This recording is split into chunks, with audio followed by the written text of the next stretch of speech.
এইটা হচ্ছে ফ্রি ফায়ারের ইতিহাসের গল্প। একটা সময় ছিল বারমুডা ম্যাপের, মানুষ অনেক শান্তিতে বসবাস করত, কিন্তু সেইখানে যারা বসবাস করত তারা ম্যাপের বিভিন্ন জায়গাগুলোতে আলাদাভাবে এক একজন এক এক জায়গায় রাজত্ব শুরু করে। কেউ পিকে, কেউ ফ্যাক্টরিতে, আবার কেউ বা ক্লক টাওয়ারে। এইটা হলো পিকের মহারাজ সাকুরা সিজন 1, যে কিনা 5টা গাড়ির মালিক। এইটা হলো ক্লক টাওয়ারের মালিক হিপ হপ সিজন 2। সে সাকুরার অনেক বড় শত্রু, যার একটাই উদ্দেশ্য পিককে দখল করা ও সাকুরাকে মেরে ফেলা। বারমুডা ম্যাপে আরো অনেক রাজ্য আছে, যেমন ফ্যাক্টরিতে সিজন 3, রিমনাম ভিলেজে সিজন 4, যে কিনা সব সময় শাসন করে থাকে। আরো অনেক রাজা আছে যাদের অত ভালো করে রাজত্ব চলে না। আরো একটি রাজ্য আছে যেমন অবজারভেটরি, যেখানে একজন মহিলা রাজত্ব চালায়। পরের রাজা হলো মিস্টার ট্রিপোলার, যে কিনা ফ্রি ফায়ারের বারমুডা শহরের এক কোনায় কঠিন সুরক্ষার মাধ্যমে রাজত্ব চালায়। বন্ধুরা, এমন একটি জায়গা আছে যার নাম গ্রেভইয়ার্ড, যেখানে যাওয়া তো দূরের কথা, মানুষ নাম নিতেই ভয় পায়, কারণ সেখানেই রাজ করে জম্বি সামুরাই, যার কাছে অসংখ্য জম্বি সেনা আছে। সব শেষে যার সাথে পরিচয় করাবো সে হচ্ছে বহুত খাতারনাক শয়তানের হাড্ডি ক্রিমিনাল গ্যাং। ক্রিমিনালের সাথে বারমুডা শহরের কোনো রাজাই গ্যাঞ্জাম করতে আসে না। পরিবেশটা শান্ত মনে হলেও এই শহরে হতে যাচ্ছে বিশাল বড় গ্যাঞ্জাম। তবে এই বারমুডা শহরের কাহিনী হলো একজন রাজার, যে কিনা শুরুতে একজন সাধারণ মানুষ ছিল, যে কিনা পুরো বারমুডা ম্যাপের রাজা হবে, যার নাম কিংস অফ বারমুডা। চাচা, এখন আর কোনো কাজ নাই, আমি একটু ঘর থেকে বের হইলাম। আর চাচা, আমি একটু রাজসভায় যাইতাছি। ঠিক আছে বেটা, যাও, কিন্তু সেখানে গিয়ে রাজাকে বেশি প্রশ্ন করবা না। হ্যাঁ, আমি বুঝতে পারছি, আমি রাজারে কিছু জিগামো না, পিছে দাঁড়ায় থাকুম, তুমি কোনো টেনশনই করো না। আসলে এইখানের মানুষ বেশি ভালো না। কিরে দিবস, তোর জন্য কতক্ষণ দাঁড়ায় আছে, তোর তো কোনো আসার নামই নাই। সরি বন্ধু, আমার একটু কাজ ছিল তাই দেরি হয়ে গেছে। আচ্ছা, কি জানি কইবি আমারে বলছিলি? আরে তেমন কিছু না, মানুষ বলতেছিল এইখানে নাকি খাজানা আছে। আমি ভাবলাম তোর সাথে কথাটা শেয়ার করি, দেখি তোর কাছে জানা আছে নাকি। হ, এটা আমার জানা আছে, কিন্তু এটার জন্য আমাদের ওইখানে যেয়ে দেখতে হইব। কিন্তু মানুষ তো বলে ওইখানে কিছুই নাই। ওইটা তো ওইখানে গেলেই বোঝা যাইব। এখন চল আমার সাথে। বন্ধু, তুই আমার এইখানে কেন আনছ? এইখানে তো কেউ আসে না।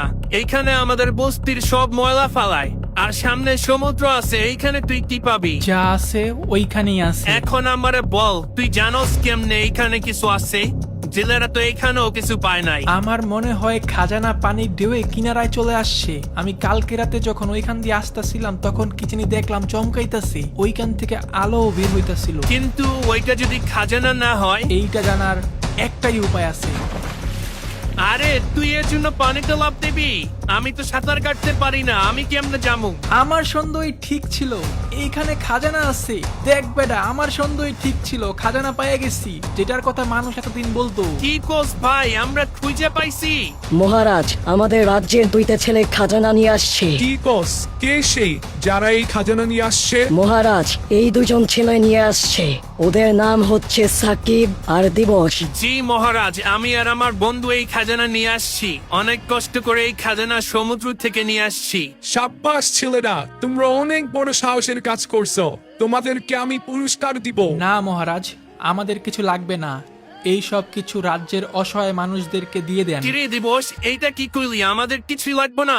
বাহ দিবস, তোমার কথা অনেক ভালো লাগছে। তোমাদের ভাগ আমি এই রাজ্যের মানুষদেরকে দিয়ে দিব। রাজ্যের বাসিন্দারা, তোমাদের কি কিছু বলার আছে নাকি রাজসভা এখানেই শেষ করব? মহারাজের জরুরি কাজে যেতে হবে। মহারাজ, আমার কিছু কথা ছিল। রাজ্যের মানুষদের থেকে কম খাজনা নেওয়া যায় না? তাহলে রাজ্যের মানুষদের জন্য ভালো হতো, তারা শান্তিতে বসবাস করতে পারতো। ঠিক আছে দিবস, আমি তোমার কথাটা ভেবে দেখব। রাজ্যবাসী, এখানে সভা শেষ, সবাই সবার কাজে যেতে পারো। দিবস, আমার মনে হয় তুই পাগল হয়ে গেছ রে। আমাদের তো রাজ্যের মানুষের কথাও ভাবতে হবে। আমি তো মহারাজকে পটানোর জন্য এরকম করছি। তরে আমি কতবার বলছি তুই এইখানে চুপ করে থাকবি? তুই আর আমার চাচা একই রকম, যখনই দেখোস চুপ থাক বলস। এখন কই যাবি বল? আরে আজকে তো ফিস্ট ফাইট হইব ফ্যাক্টরিতে, তুই তো কোনোদিন যাস নাই। চল আজকে যাই, অনেক মজা হবে। হ বন্ধু, আমিও শুনছি ওইখানে অনেক মজা হয়। চল আজকে যাই, আমিও দেখা মজা নেই। আমাদের এই দিবসকে কিছু করা লাগবে, নাইলে বাপের মতো দিবসও আমাদের কাজে বাধা দিবে। বুঝছি মহারাজ, আমি ওর ব্যবস্থা করতেছি। ফ্যাক্টরির রাজা সিজন 3 অনেক শক্তিশালী, যে তাকে প্রমাণ করার জন্য তাদের সামনে গিয়ে ফাইট করার জন্য দাঁড়িয়ে বলে, কিরে, তোরা কি রেডি? আবার ভয় পাইতেছ না তো? মহারাজ, আমরা 5 জন অনেক শক্তিশালী, আপনি আমাদের সাথে পারবেন না। তাহলে চলো শুরু করা যাক। এই কথা বলে রাজা দুইজনকে কঠিন মার দেয়। বাকি যারা এসেছিল তাদেরকেও কঠিন মার মারে। এক পর্যায়ে রাজা জিতে যায়। দেখো ফ্যাক্টরির বাসিন্দারা, দেখো আমি সবচেয়ে বেশি শক্তিশালী। মহারাজ জিন্দাবাদ, ফ্যাক্টরি মহারাজ সিজন 3 জিন্দাবাদ। এখন যাকে দেখছেন তার নাম সাদিয়া এবং সে তার হাজবেন্ডের মৃত্যুর প্রতিশোধ নেওয়ার জন্য রাজার কাছে এসেছে। আর যে তার হাজবেন্ডকে মেরেছে তার নাম রাকিব এবং তাকেও সাথে নিয়ে পিকের মহারাজ সাকুরার সামনে এসেছে। মহারাজ, আমার উপর অনেক অন্যায় হয়েছে। এই রাকিব আমার ঘর ছিনিয়ে নিতে চায়। না মহারাজ, এই মহিলা মিথ্যা বলতেছে। আসল কথা হচ্ছে ও আমাকে ফাঁসাইতে চাইতেছে। তাই বলে তুই ওর জামাইরে মাইরা ফেলাবি? মহারাজ, এই মহিলার কথা শুনবেন না। এই মহিলা তার জামাইয়ের সাথে ঝগড়া করে তার জামাইকে মেরে ফেলছে। এখন আমার উপর দোষ চাপায় দিতে চাইতেছে। কি উল্টা পাল্টা বলতেছ?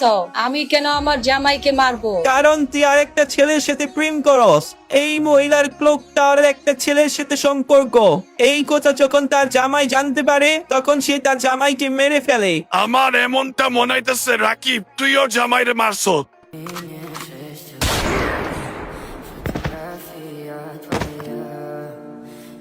এই মেয়ে শোন, তোর যদি কোনো দরকার পড়ে তাহলে তোর জন্য আমার রাজপ্রাসাদের দরজা সব সময়ের জন্য খোলা।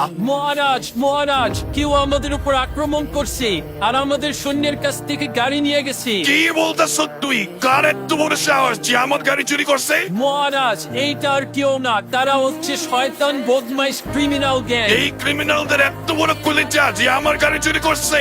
অনেক হয়েছে, ওদের এবার একটা জবাব দিতে হবে। ওদের উপর আক্রমণ করো, আমাদের সৈন্য পাঠাও, সবাই একদম তসতস করে দিবা। না মহারাজ, ওরা অনেক শক্তিশালী। ওদের সাথে আজ পর্যন্ত কেউই পারে নাই। আমাদের কাছে আগে 5টা গাড়ি ছিল, এখন একটা গাড়ি না থাকলে কিছুই হবে না মহারাজ। তাহলে কি করব? রাজ্যের মানুষ আমাদেরকে নিয়ে হাসাহাসি করবে, আমার মান সম্মান শেষ হয়ে যাবে। রাজ্যের মানুষ মনে করবে আমি ওদেরকে ভয় পাইছি।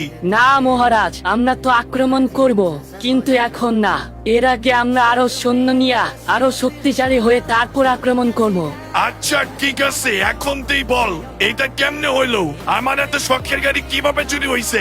মহারাজ, আজকে আমাদের একটা গাড়ি অন্য শহর থেকে আসার কথা ছিল, তাই আমরা বিমা শক্তির উপর দিয়ে যাইতে নিছিলাম। ঠিক ওই সময় আমাদের সামনে ক্রিমিনাল গ্যাং পড়ে যায়। আমাদের কিছু বুঝে ওঠার আগে তারা আমাদের উপর আক্রমণ করে ফেলে এবং তারা সংখ্যায় আমাদের চেয়ে অনেক বেশি ছিল। তারপর ওরা আমাদের সমস্ত সৈন্যকে মেরে ফেলে। আমাকে শুধু রেখে দেয় যেন এই খবরটা আমি আপনাদেরকে দিতে পারি। এই ছিল কিংস অফ বারমুডা পর্বের প্রথম ভিডিও। পরবর্তী পার্টে আপনারা জানতে পারবেন বারমুডা শহরের রাজার সম্বন্ধে। প্রায়